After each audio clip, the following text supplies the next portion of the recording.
Hello, good morning. कसे आहात सगळे? तर काल सावी पप्पांसोबत झोपली होती, कारण मी लवकरच उठले होते, कारण आम्हाला जायचं होतं गोडाऊनला. नैनेशनी मला आदल्या दिवशी सांगितलं होतं की उद्या तुला नागपंचमीच्या प्लॉटच्या साड्या घालायच्या आहेत आणि त्यामध्ये जवळजवळ 12 मूर्त्या आहेत लेडीज. मग गेलो, काय पटापट आवरलं, स्वयंपाक वगैरे उरकला, स्वामी समर्थांचं दर्शन झालं. बघ, आमच्या घरामध्ये सगळेच देव आहेत, त्यामुळे आम्हाला कुठेच जायची गरज पडत नाही बाहेर. आणि मग गोडाऊनला जायला निघालो. आज भारतीच्या मुलीला घेऊन गेले होते, तिची मुलगी आहे, त्यामुळे ती मला पिना वगैरे देईल आणि मला हेल्प होईल म्हणून मी तिला घेऊन गेलेले. आणि समोर हे बघा, आमच्या घराघरात तुम्हाला सगळीकडंच मूर्त्या दिसतील. मग दक्ष आज कॉम्पिटिशन होती ड्रॉइंगची, त्यामुळे तो काही आज आमच्यासोबत आला नाही. तो गेला कॉम्पिटिशनसाठी ड्रॉइंग काढायला स्कूलमध्ये. आणि मग मी गेले गोडाऊनला.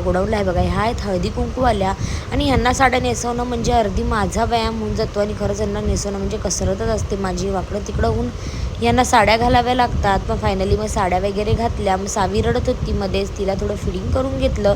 आज 5 गाड्या लागल्या होत्या यांच्या आणि त्यांना काम सगळं फायनल हवं होतं. मग साड्या वगैरे घालून घेतल्या आणि प्रॉपर ड्रेसिंग वगैरे झाली. बघा, त्यांनी गळ्यातलं वगैरे घातलं.